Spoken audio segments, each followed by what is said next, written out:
Robin, welcome to the Guild of Dads podcast. Thank you. Thank you for having me. It's a pleasure. It's a pleasure. And I'm really pleased to be speaking to you this evening because what we're going to be talking about is a subject which kind of makes a lot of dads cringe and also makes a lot of mums cringe, I think. And it's one of those subjects where we tend to kind of make a swift exit for the door whenever it comes up. And that is a discussion around the birds and the bees that we have with our children. And your recent book, A Modern Approach to the Birds and the Bees, and we're going to find out a bit about that and some of the things that are discussed in that book. Great. Thank you. What would you say, just delving straight in, Robin, what are the biggest changes that you've seen come about in the last kind of 3 to 4 decades? And I deliberately say 3 to 4 decades because I think probably the age of parents, it's been around about that time since they were children themselves. So that is the kind of the reference point that most parents, I think, have got on this subject.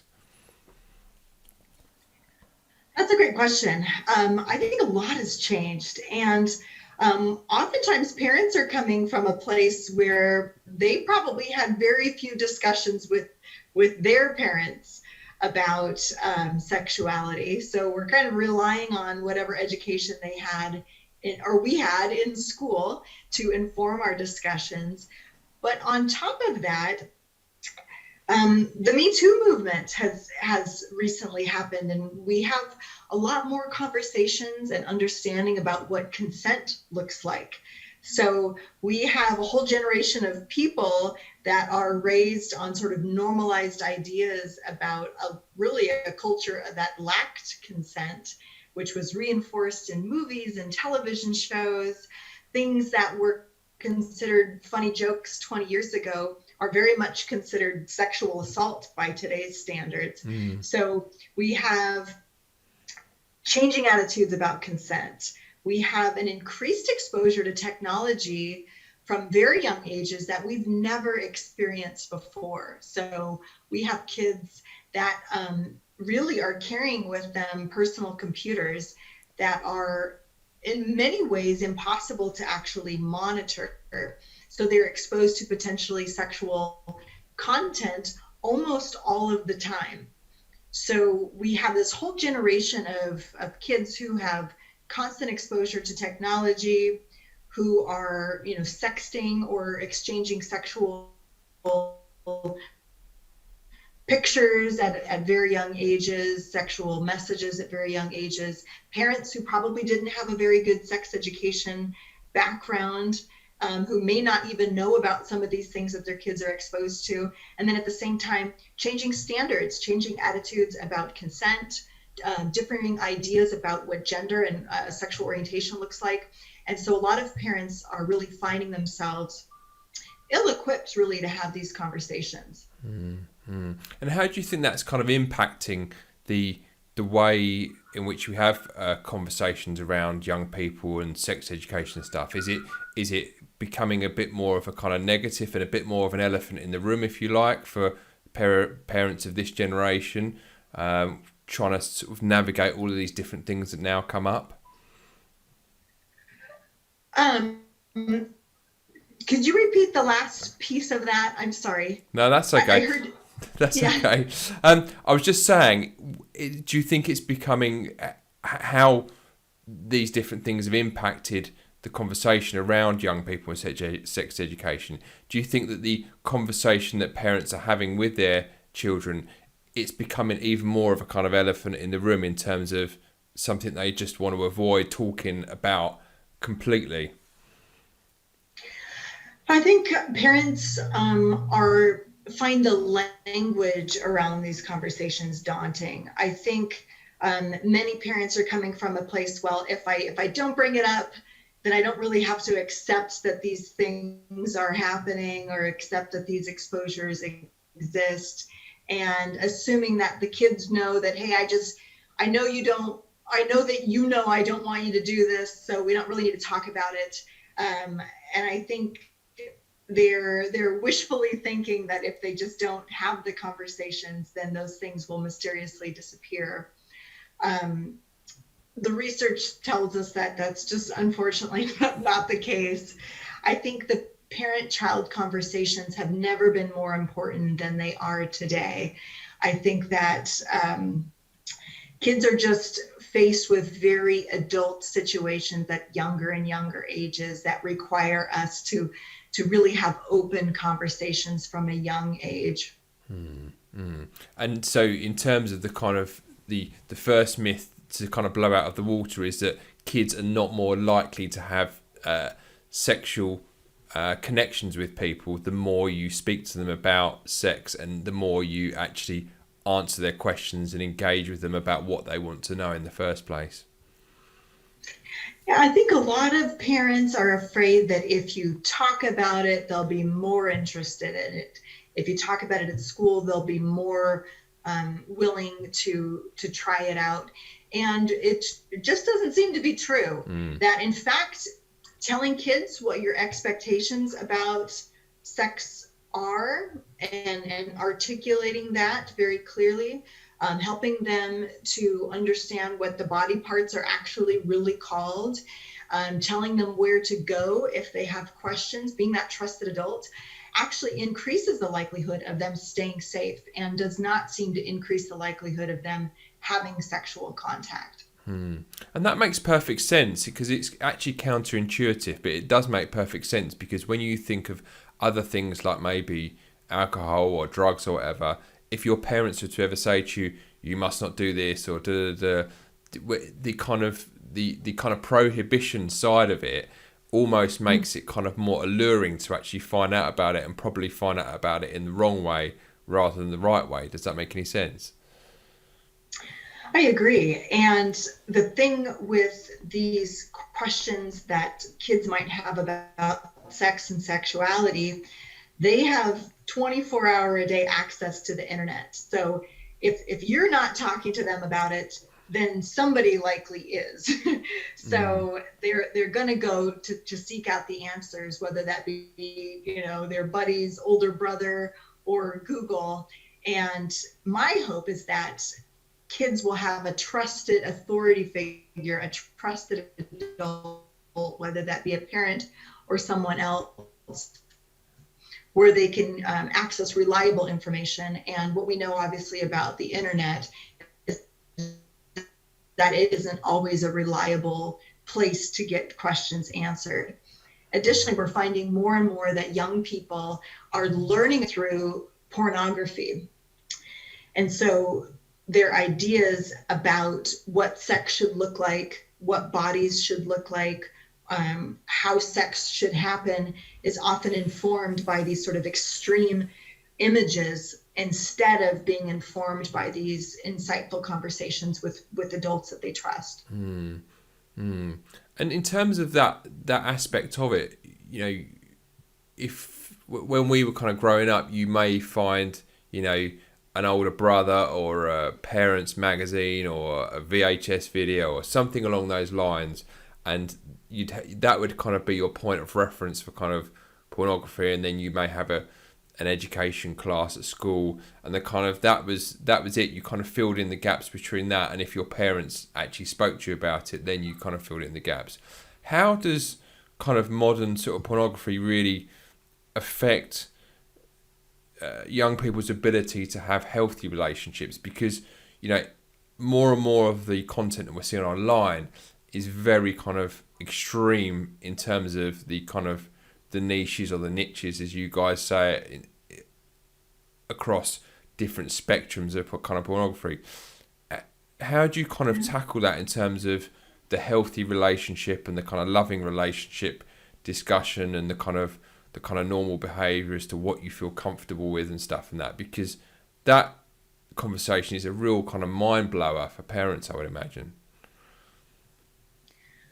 Right, and that's a great question. A lot of folks want to know, how does pornography impact children? How does it impact the way in which they view sexuality? It's really difficult from a research perspective to do an ethical study on, the way porn affects children.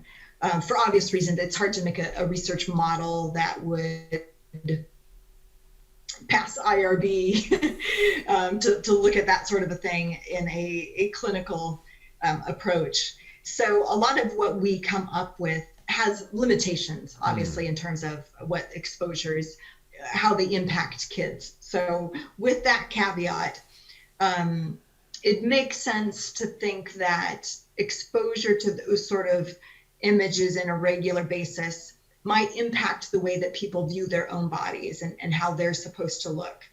It might impact what they view they're supposed to be doing sexually. So especially young girls, if they're viewing these sort of sex acts and deciding, oh, okay, that's what women are supposed to do when they have sex, it might change what they view as expectations. The research does indicate too that frequent exposure to pornography impacts people's risk-taking behaviors. So making it less likely that they would use condoms, for example, more likely that they might have multiple partners and take risks that they wouldn't otherwise view as normal risks. So there's certainly some ways that you can limit children's exposure. So by having the computer set up in a room where you can see what they're doing on it, by putting parental limits on some of the software and things you can put on your computer to limit exposure that way. But some of that exposure, you just as a parent don't have any control over. So what I'm proposing with the book is instead taking the approach of, okay, there's likely going to be exposures that I am not comfortable with. How can I deconstruct some of those messages? How can I create an environment where kids are comfortable enough to say, I saw this thing online, or I saw this message that somebody sent me. I want to talk about it, or to just open up that dialogue, because some of the exposure we just don't have the ability to control. And I think particularly now that a lot of kids are in class via Zoom right now, or are doing homeschooling, they have more access than ever to unsupervised internet time right now with the pandemic. So I think it's never been more important to kind of deconstruct some of those messages that they might be getting from other media sources. And then can that be, Robin, can that be as simple as just having the conversation where you say, I just want you to know that if you see anything that you feel uncomfortable with, or you see it's not right, or it conflicts with what you believe and stuff, it's okay to talk to myself or your mum about it, and we want you to talk to us. Is it as simple as having that conversation and those words to say, if you're not cool with that, you can talk to us about it anytime? I think that's certainly part of it. I think developing media analysis skills in kids across the board is important, whether it be just watching, politics on the news, or watching even sitcoms on TV, to say, okay, what are the purposes of some of these things? Are they trying to sell a product? Are they trying to sell videos? Are they trying to sell memberships? If so, how might that impact the message that they're sending? If they're trying to sell something, if they're trying to persuade somebody to do something. So it doesn't even necessarily have to be about, pornography or sex messages, but it can be something, starting with just analyzing media in general and helping kids to have a critical eye when they view advertisements, or when they view even the news or other sources, teaching them to look at what the purpose of the message is. And then that can even, certainly be applied to pornography or sexual content. And also, I think another important skill to learn early on is teaching kids what healthy relationships look like versus unhealthy relationships. If people are engaging in a relationship that is asking them to change their value systems, or asking them to do things that make them feel uncomfortable, that's not a characteristic of a healthy relationship, whether that be a relationship with a friend or a romantic partner, etc. So giving kids the tools to sort of differentiate between healthy and unhealthy relationships from a young age, I think can also spill over into a lot of these conversations about sexual relationships as well. Yeah, and I'm glad you touched upon that because I've seen that in a number of young people who are like sons and daughters of friends who are typically like in their later teens, where they're in relationships where, for instance, the girlfriend has said to the boyfriend, "You've got to block. I don't want you being friends with any women on social media, or I don't want you doing this, or I don't want you doing that." And so this is how it's kind of playing out in the relationships between them because there's so much availability to contact with the opposite sex on both sides, it's having an impact on some sort of late teenagers relationships where they are saying, right, you're not allowed to have any female friends online apart from me, or so it kind of it causes a dysfunction in that the relationship becomes kind of quite one-sided and controlled, and often there can be elements of kind of emotional abuse that goes hand in hand with that because of the kind of controlling, slightly paranoid, and there's another word I want to use but I can't, it's on the tip of my tongue, but that where they're worried about losing that person to the media or someone else, you know what I mean, to social media or someone they've met on social media. Absolutely. Well, relationships are a lot more complicated. There's a lot of different barriers and layers. I do an activity in my classes where I ask students, what does cheating in a relationship look like now? Whereas I think a generation ago, okay, well, having physical contact with another person was cheating. Well, now it might be having private conversations on social media, or not changing your status to be in a relationship, or it's more complicated, I think, than it was prior to social media being so popular. Yeah. So along with that means that there's different ways in which we have to teach what healthy relationships look like. And so one of the hallmarks of an unhealthy relationship is when you are trying to isolate people from their friends and family, when you are trying to, control the friendships that they have. And I think those are important things to talk about and to recognize, because again, those are new things that often parents may not have any exposure to. And so, being up kind of on what's happening on social media, but also teaching kids, how do you have healthy friendships? How do you spot when things are sort of taking a turn?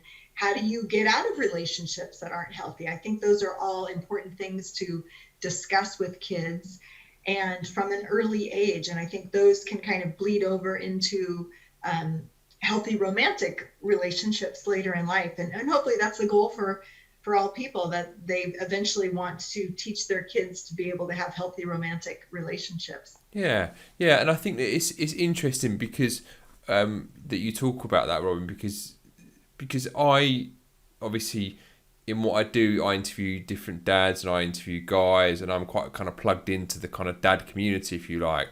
So and what we're finding now is that typically in a lot of kind of older relationships, some guys who are kind of middle-aged may have invested so much into their relationship with their wife or partner that they've actually put themselves on the back burner. And the same goes for the ladies as well, that they're not seeing their friends as much, they're not doing their hobbies, they're not doing the things that they used to do, so they're not kind of independent within their union. So they're still as you start off a relationship, you're typically kind of you've got your own interests and you're independent, and then you form the relationship, and then kind of bits kind of fall away from your independent life. Or I think a lot of people in middle age now are realizing actually you need to have that strong independent life and also have the union part, and it's how you get into that discussion with the kind of next generation. So that these things are important. Learn from my mistakes. You need to make sure that you nurture your own interests and your own friendship groups at the same time as having a relationship. They're not two things that you have to say, what, because I've got one, I can't have the other. You know what I mean? Oh, absolutely. I think that's such an important point to bring up. And one of the chapters that I talk about in the book is basically comparing healthy relationships versus unhealthy relationships. And that's a piece of it too, is when you give up all the things that matter to you, when you give up, even in some cases, your value system to please this other person, or you give up your hobbies and your interests. Healthy relationships have separate friends, have separate activities. And especially for young people, when they're just trying to figure out how to have a relationship, sometimes they get so excited that everything, schoolwork and sports and everything gets pushed aside. And starting from an early age to say, no, having a relationship doesn't mean that you don't have hobbies, doesn't mean that you have outside interests. And teaching that sort of those boundaries early on can really be helpful in helping to establish those later relationships where there isn't resentment and those sort of things that can chip away at a healthy relationship. So, and some people don't have the advantage of seeing that modeled. Maybe there isn't a parental model of a healthy relationship, so that becomes even more important to have those discussions. Yeah, and I think the thing is it's a discussion that I'm noticing more and more within the kind of men's and dads community, those how to have those kind of healthy relationships, because I think there is a kind of legacy that's kind of passed on to from the baby boomer generation to the kind of 30s, 40s generation now, maybe even sort of late 40s, whereby there is a different kind of way in which people are doing this whole thing. Yeah, I think that's a great point. And I think that it takes a secure relationship to be able to say, you can have your things, I can have my things, we can have our things together.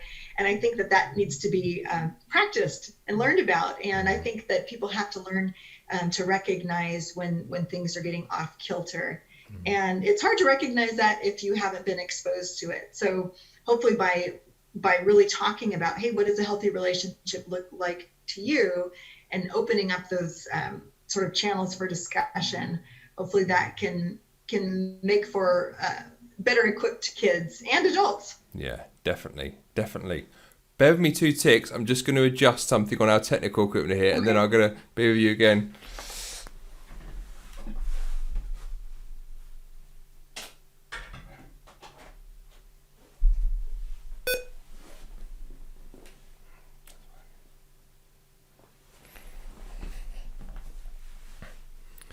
Sorry, my plug socket had become unplugged on my thing, so we're having technical hitches tonight. Don't worry, I'll edit that bit out. So. Yeah, that's okay. One thing that I really like about the kind of conversation around this is that there is a kind of challenge, I think, in terms of kind of staying safe online, which again is something that comes up quite a lot with mums and dads trying to work out how do I keep control of devices. And funnily enough, it came up on a conversation I was having with some different guys on a dad's group today, where we were talking about, should I be checking my kid's phone if they're under 16 and whatever and stuff. And the reality of it is a lot of tech, you have certain things that you can control, but a lot of the tech firms now, they make it quite difficult for parents to actually have a great deal of control as to what their kids are doing online. And I wondered what your thoughts are on that. What are the best kind of ways to kind of maintain a degree of kind of keeping an eye on what's going on, but not be so overbearing that you're kind of, they don't feel free to actually do anything. You know what I mean? Yeah. And boy, that's a tough one. I do have a section in the book about that, and I offer up a few suggestions. And I think part of it needs to feel comfortable for the parent in terms of what sort of restrictions am I comfortable? I've known some parents that after a certain time of day, the kids just aren't allowed to have their phone anymore, to keep them from having, chatting with friends or whatever at night, or accessing the internet at night. I've had some parents that feel more comfortable having the family computer only in a place where it can be viewed by anyone, in the kitchen or whatever, where you can watch over. There's some parental controls, like you just mentioned, that you can get for phones that will even, block certain numbers at certain times or any of those things. But in reality, it's really hard to control those things 100%, because even if you put all of those blocks and everything else, the kids get on the school bus, and then Johnny, who's sitting next to them, has no blocks on his phone, and so everybody hovers around Johnny's phone. It's impossible to control for all those things. And in reality, most of us aren't going to be raising our child in a bubble. They're going to have so many exposures that are just part of growing up in today's society. So my perspective is that arming them with countering messages, being able to get to a place where your child can come to you with questions or with concerns, and where you can come to them with questions and concerns, in my opinion, is a more realistic approach. Looking back, I think if I were to do it all over again, I would check periodically, like, my child's phone, and let her know, hey, at any given moment, if I'm worried about your safety, I'm going to access your telephone. So saying upfront, hey, that's something that is a possibility. So don't share anything that you wouldn't want me to see. Another thing, making sure that you friend your child. So follow them on Twitter, follow them on Instagram, follow them on Facebook. So not only are you seeing what they're posting, but you're seeing who their friends are and what's going on there, so that if there are, age inappropriate relationships, so if they're a young girl who has, older men that you don't know about on their social media, that you can, ask those questions and say, hey, who is this person that you're chatting with, or who is this person that you're friends with? I don't know them. But just sort of keeping an eye on things that way would feel very appropriate. And again, every family's going to have something different that works for them and that matches with their values and expectations. But in my opinion, those are reasonable ways to approach that. Yeah.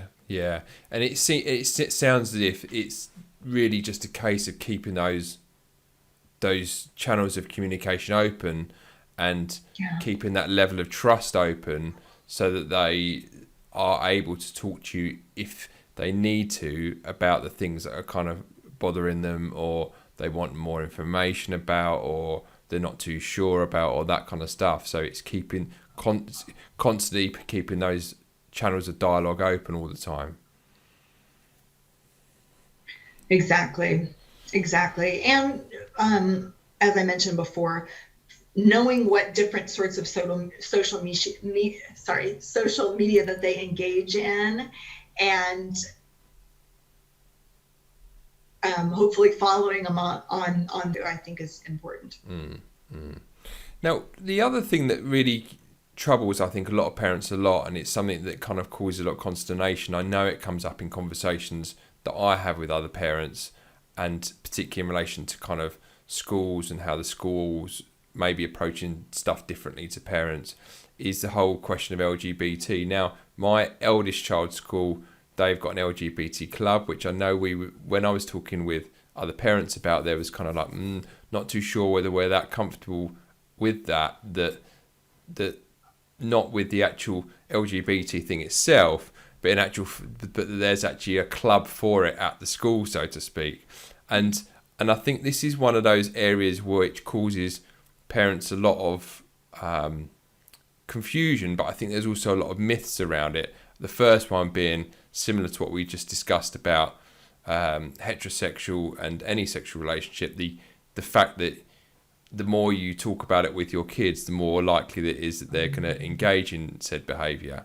And I think that this comes up more with LGBT, even more so, I think, because parents are thinking, well, actually, if I talk about it more, then they're going to become more curious about it, and then they're more likely to go down that path. And I was just interested to hear what you thought about that and what the evidence, more importantly, suggests on it, Robin. I think that's an excellent question, and I think that it accurately describes a lot of the fears that I hear coming from parents. The evidence doesn't show that talking about LGBTQ plus issues will make somebody decide to identify that way or make somebody want now to engage in those behaviors. What we find is that there's a lot of polarized discussions around sexuality, and people care about their kids and they want them to be healthy and they want them to be safe. And if we can accept that there are in fact kids who identify as LGBTQ plus, and if we can agree that we want children to be safe, we then are called to educate them on how to stay safe. You know, we have lots of discussion around how to keep kids safe from all kinds of online predators and keep them safe from heart disease, keep them safe from, other things that they may encounter. Sex is no different. We owe it to all kids to teach them how to stay safe. And if our school models only talk about pregnancy prevention, we are missing a whole segment of the population. Mm-hmm. And I think all kids deserve to understand how to stay safe.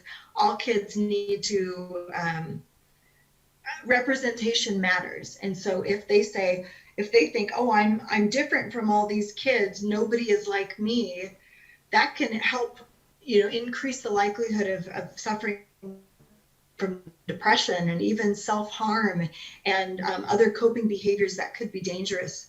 But by making clubs and by having groups where people can feel like, hey, I'm not alone, I've got my own community, I've got somebody talking about the questions that I have and not just pregnancy prevention, then that helps to keep those kids safe. So if we can all agree that that's our job as parents, that's our job as educators, is to give kids the tools they need to be safe, then we owe it to them to create clubs. We owe it to them to create an inclusive sex ed model. We owe it to them to have these sorts of conversations. And frankly, those kids deserve respect just like everyone else. So we need to teach our children how to respect all kids, whether or not the behavior they are engaging in are consistent with the behaviors that other kids are engaging in or other adults are engaging in.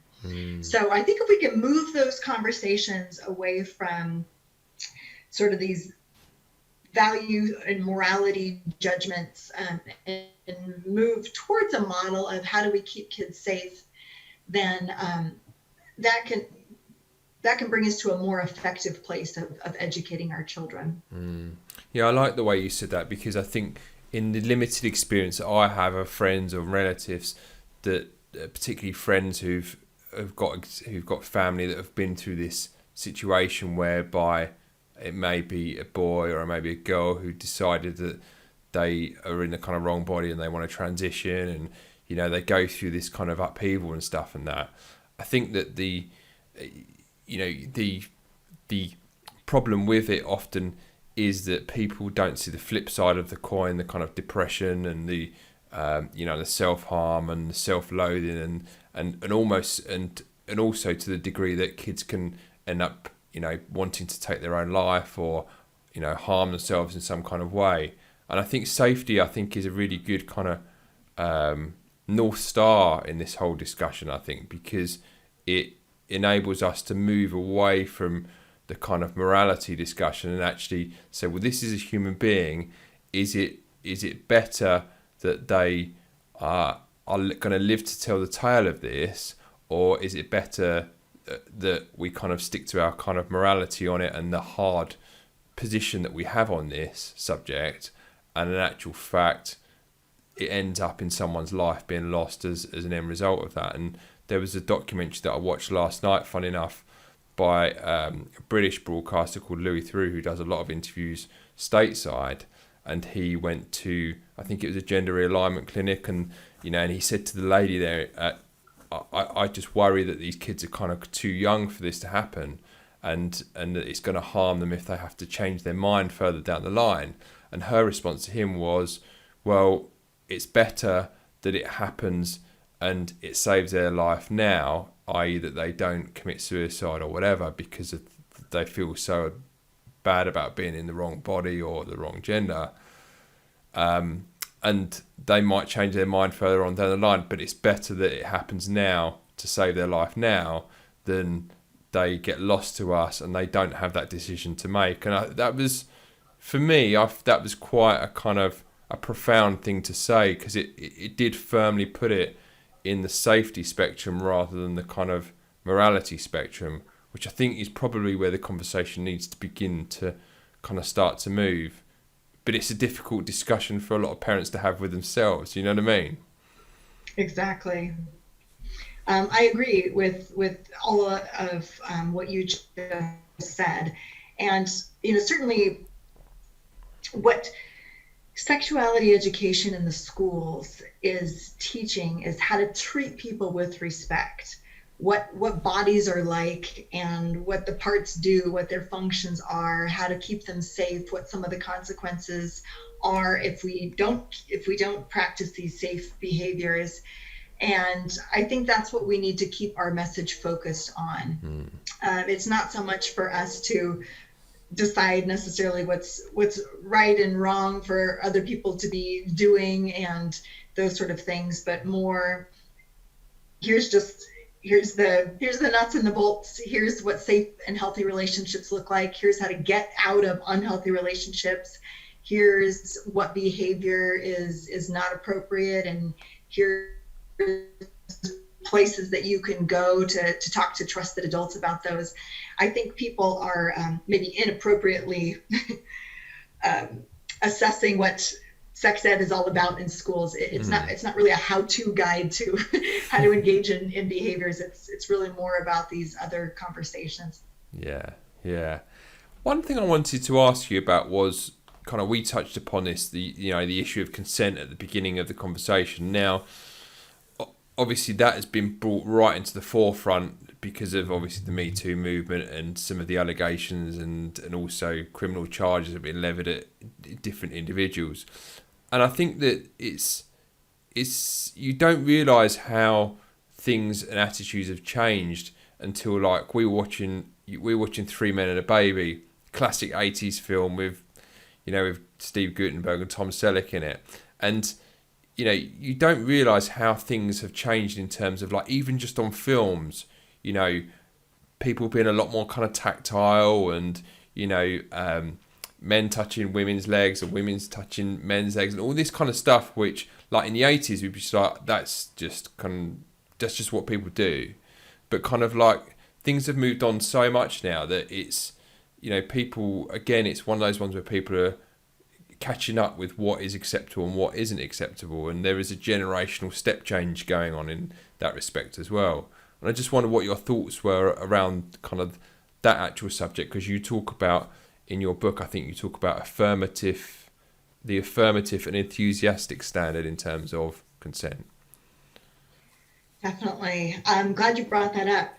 Yeah, we've moved away. Probably when we were kids, it was always no means no. That was just sort of what you learned, that boys will be boys and they'll push and push and push until somebody says no. And then that's when it's okay, no means no. Well, we kind of moved from that model of boys will be boys, let them do what they do. Sam and Diane on Cheers, where he was constantly, trying to get Diane to engage in a sexual relationship and saying these inappropriate things to her. And now we look at that, he was her employer. I mean, that would have been sexual harassment. And, all these things that were sort of normalized, and this no means no approach to now we're sort of examining it like, not only is it not just no means no, but it's an enthusiastic yes means yes. And so instead of just using this model, and I think we raised a whole generation of boys on this idea that you be aggressive, be aggressive, be aggressive until they finally give in. And girls were kind of raised this way too, that, okay, if you say yes too soon, then that means that you're easy or you're this. And so girls were almost raised to sort of resist, but pretend to resist. And so it was this really confusing model of, it was this game of, this dominant and submissive sort of relationship, or this pretend relationship almost, to where now we're moving to this expectation of, that's not enough to just not say no, but somebody needs to enthusiastically say yes, which means that they can't, be influenced by a substance. Mm-hmm. If they're drinking, they can't consent. If you push them into eventually stopping saying no, that's not consent. If somebody says, yes, I agree to engage in this behavior, and then 9 o'clock comes and, you get in the room with this person, and then you decide, actually, you know what? I don't feel right about this. I don't want to do this. I change my mind. You can change your mind. And that's part of consent as well. It's just because somebody agreed to it initially doesn't mean that they can't now change their mind, or even because they agreed to do this one thing doesn't mean that they agreed to do this other thing. Or because they agreed yesterday and they did that yesterday doesn't mean that doing that today is okay. So our standard for what's acceptable has really sort of changed over time. I think it was probably always unacceptable, but we didn't necessarily have the laws or the words behind it. And now we do. So it's important that we are teaching kids from a very early age so that they know not only how to engage in these healthy consensual relationships, but so how they know how to work in the workforce when they get there. They know how to interact with peers at school. They aren't unknowingly getting in trouble because they think that this person meant this, but they really didn't. And so keeping girls safe, keeping boys safe, teaching them how to live in the environment that we live in now is really important. So I think that may be one of the most important things that parents can communicate to their kids, is how to effectively ask for consent, how to effectively give consent. And those conversations should start really early with just friendships and, can I hold your hand? Can I kiss you? Starting early with those sort of questions. And it sounds from what you're saying is there's probably a necessary re-education of parents that needs to probably take place in the next little while to bring parents up to speed with what is cool and what is not cool nowadays compared to what was before, because we're obviously kind of, we're aware of the workplace, but we're not probably quite so aware of what is kind of cool in a kind of school situation, or do you know what I mean? It's just totally different, because stuff that was said to us and we said to other people when we were kids now would just be considered like probably quite vulgar by today's standards. But that's just, it's not I know people hate older people saying this, but that's just the way people interacted in those days. You just didn't even think anything of it, you know what I mean? But it is different now, and it's such a conversation as to how we re-educate ourselves as parents as to the correct way for our kids to kind of interact nowadays. Absolutely. I mean, we're all a product of our time and our generation and our exposures. So it's expected that if we grew up with, the media telling us that all of these things are okay, and our parents telling us that all of these things are okay, it's understandable that we think, well, what's wrong with what he's doing? This is how it was when I was a kid. But we have to be realistic and say, that's not how it is now. And so we need to, as you mentioned, one, be educated with what the laws say now, with what the workplace expectations are now, what school place expectations are now, become aware of it, and two, talk to our kids about it and teach them that as well. And that's hopefully what we're doing with these sorts of conversations and with the book, is figuring out.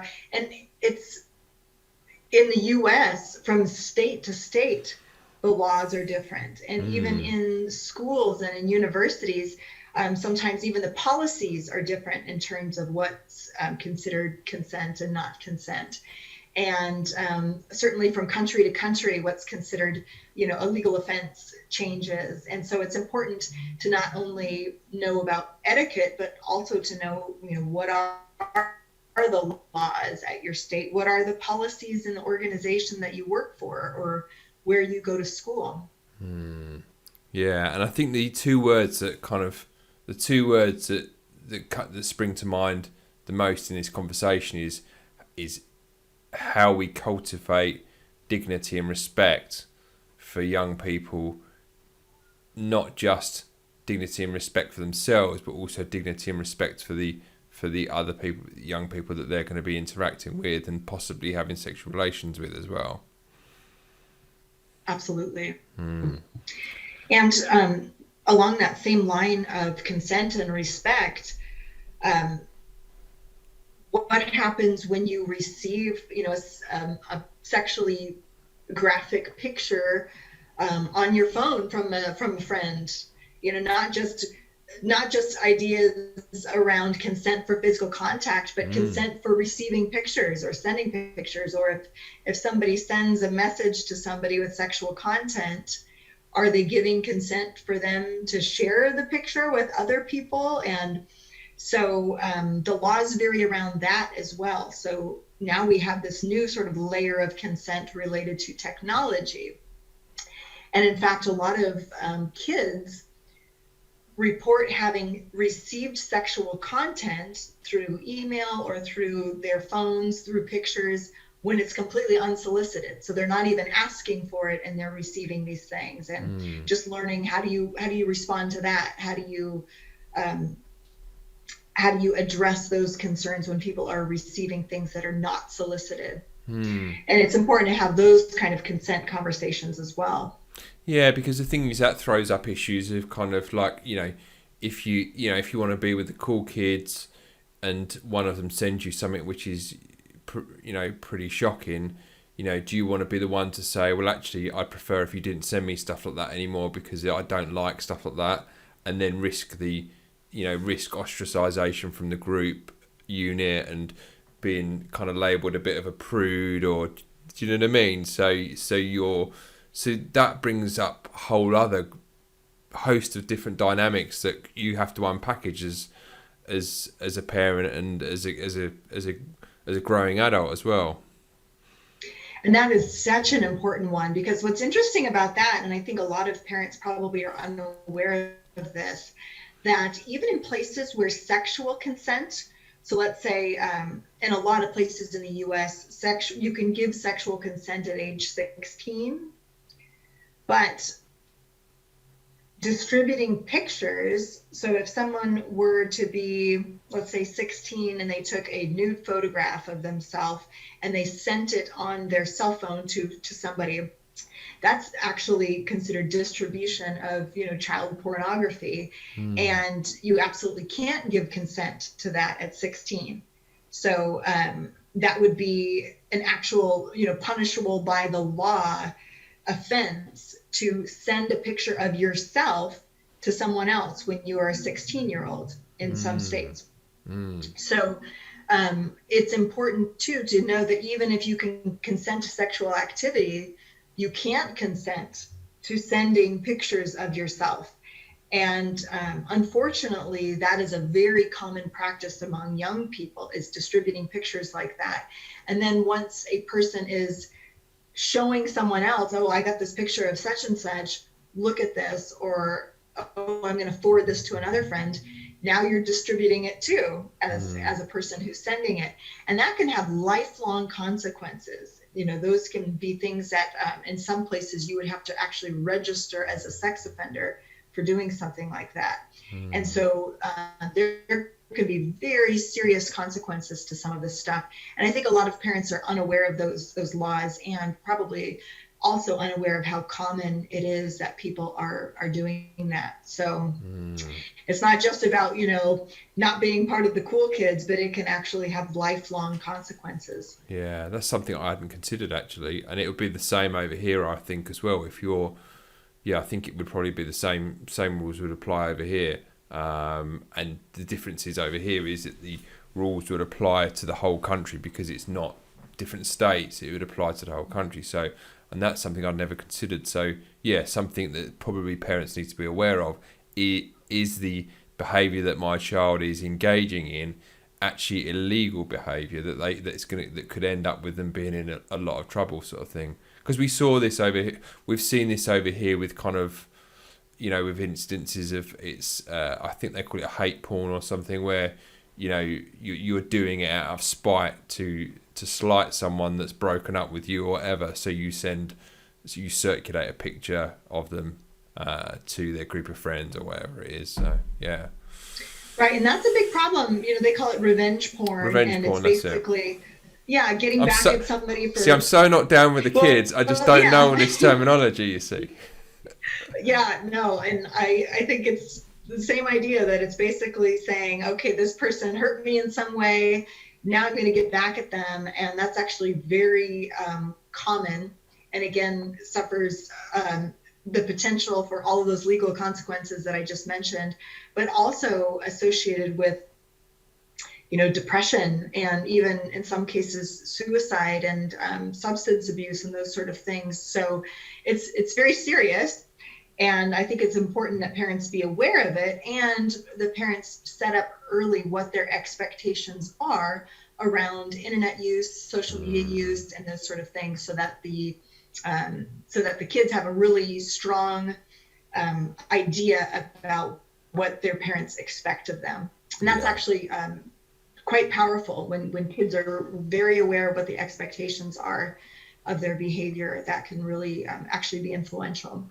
Yeah, this is where the actual conversation around sex ed crosses over into the kind of 24/7 bullying, which is another whole discussion that, because again, we've discussed Tom Selleck, we've discussed Ted Danson and all these different 80s people, but again, going back to that era, you didn't have cell phones, so when you had said goodbye to your friends at school, you wouldn't actually have communication with them unless you saw them at the park or on your street or whatever. You wouldn't see them until the next day at school. Whereas now there is 24/7 connectivity, so they're going to be messengering each other and stuff, and yeah, it's so much more interconnected for a so much larger proportion of the typical day that a child or adolescent is going through these days. You know what I mean? Right. And one of the things, when kids are wanting someone to like them, or wanting to be part of a different group, or wanting a boy to be interested in them, their brains aren't fully formed yet. They're not able to think about long-term consequences. So, maybe if I send this picture, this boy will like me. And as you mentioned, the ability for things to just quickly get distributed and rumors to quickly distribute it's really unfathomable in some ways. So a lot of damage can be done in a very short period of time. And so it is really important to have these conversations and to get kids thinking about not only about, is this person going to like me because I do this, but what might be the long-term consequences of making a decision like this, or distributing this kind of a message, and just being open, understanding what the laws are, letting the children know what the laws are. Because again, these aren't going to be conversations that they're going to spend much time on at school. And if parents are waiting for somebody else to teach their kids about this, it's unlikely that those sources of information exist for most kids. And I like the fact you said about their brains not being fully developed, because this is something that I didn't realise until I was talking to an author called Jessica Leahy, who's the author of The Gift of Failure, and this is quite a popular, I think it's New York Times best-selling book around around allowing kids to fail. And she describes in her book this concept of executive function, which I think you may be able to correct me if I'm wrong on this, but that kids kind of between is about 11 or 13, where their brains aren't fully developed, they can do certain things, but they don't have the emotional intelligence and awareness to know what the repercussions of those things are.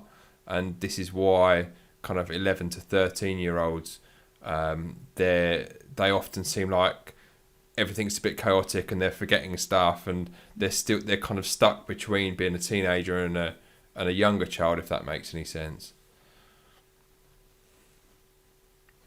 Well, and it's a beautiful thing because it allows them to take risks and to try, dangerous tricks and do all these things that are important. It's an important part of growing up is being able to think, hey, I'm invincible. I can do all these things.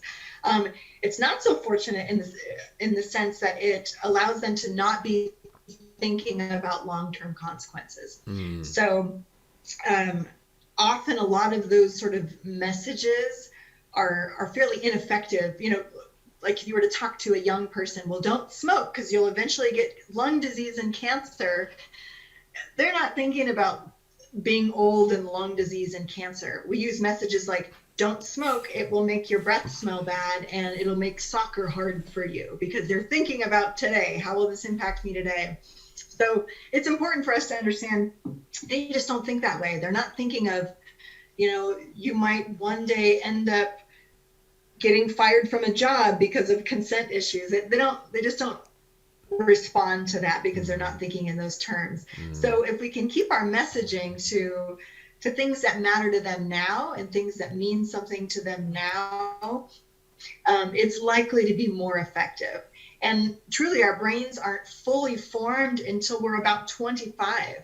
So our ability to even make those long-term to really assess those long-term consequences, that takes us a long time to do, which is part of why it's so important that we don't expose our brains to, harmful substances, alcohol, drugs, and those sort of things, because our brains are still forming as young. So that's an important thing to bring up, I think. Yeah. And some days I wonder whether my brain is fully formed at 41, to be honest with you. That's fair. I wonder the same about a lot of people that I know. Robin, it's been an absolute pleasure talking to you about all these different subjects, and I think hopefully I've done this kind of subject justice to the listeners and the people that are going to be watching this, because it's one of those kind of minefields which, whenever it comes up in conversation with parents, like I said at the outset, they just put their hands in their heads and they're like, I just really don't want to deal with this right now. I actually just want to go and watch the TV or something instead. So it's been an absolute pleasure. I wanted to ask you one question that I ask all of the guests that speak to me on the Killer Dads podcast. And that question is, what is it that gives you meaning in life, Robin? Wow, that's a big one. I think I feel called to, as a health professional, I have worked in a variety of different capacities. I worked as a personal trainer, helping people to find fitness. I worked as a health educator in terms of sexual health, all of these things. I think so much of life satisfaction comes from being a balanced, healthy human being. It improves relationships. It improves the way our bodies look and function. It improves basically every part of our lives if we nurture our health. And so I think what drives me, what gives me meaning, is to help people find that health and help people to understand that it can really change every part of their lives. And it's, when you talk about, have you heard the good news? For me, health is the good news. And so I feel like I'm just called to share that message. Excellent. And it comes across in everything you do and how you discuss these really kind of difficult subjects, which are important for people to deal with. So it does come across. I appreciate that. Thank you. You're welcome. What is the best way for listeners and viewers to find out about your work and what you do and link up with you, or if they want to reach out to you on any of the topics we've discussed in this conversation today? Thank you. The book is available on Amazon, and on Amazon you can access the author's link. And so that gives a little bit of information about my bio and just some of the stuff that I'm interested in. You can find me either through that, you can find me on LinkedIn. Robin Pickering, again, is my name. And that's an easy way to just reach me and ask if you've got any questions or any of those things. But on my author's page also, I will have links to podcasts and just a couple of books, again, that I've worked on. And that would be a great way to reach me. Excellent. Well, I want to thank you very much for coming along and speaking to us this evening. It's been a fascinating conversation. I've learnt a lot. It's changed my perception on a load of different things. It's blown some myths out of the water for me, which is what the name of the game is. So I appreciate you coming and speaking to us. Well, thank you for allowing me to. It's been great. Thanks so much. Cheers, Robin. Cheers. Have a great evening. Cheers. Bye.